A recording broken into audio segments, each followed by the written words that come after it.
Beady boo pa chink.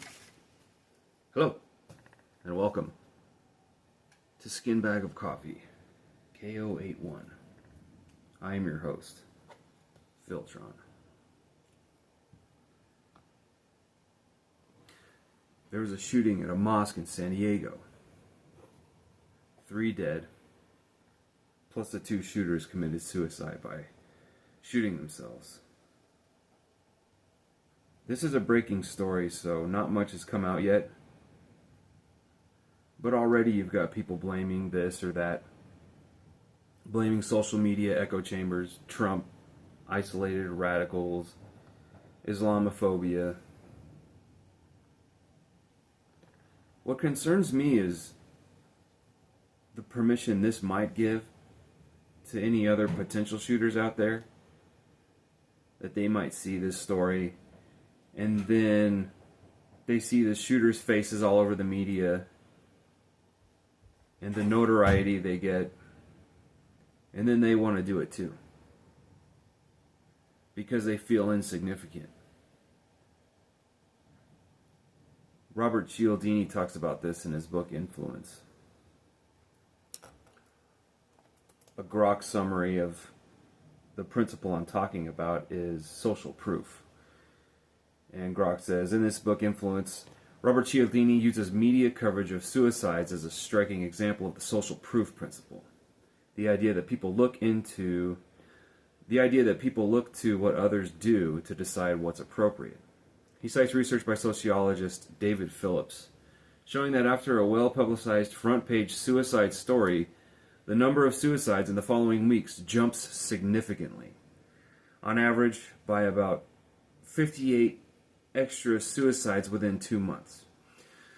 The more widespread the media coverage, the bigger the spike. Copycat victims often resemble an original person in age or background and frequently use the same method.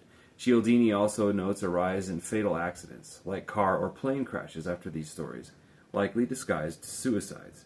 This is known as the Werther effect. Cialdini highlights it to show how powerfully and dangerously social proof works. When people see suicide portrayed prominently in the media, some vulnerable individuals take it as a cue for how to behave. He questions the ethics of sensational suicide reporting because of its real human cost. So the sensational story gets coverage, gives social proof to anyone who might have been considering similar action. They see the story and they think, well, that person did it. Why don't I do it too? So, you think, why don't we stop sensationalizing these actions then? The stories of suicide. And the immediate answer is it's simply human nature. It's the spectacle, the emotions, the weight of the story. It's just human nature. There's no obvious solution. So what are the media just not going to report the story? I mean, they have a media organization to run after all. So to anyone who might be perturbed by this story, I would challenge you to take control of your thoughts and your emotions. It's a very emotional story. So you got to watch your thoughts and your emotions. You have to be vigilant, not to just let think of these anxieties, these thoughts, these fears.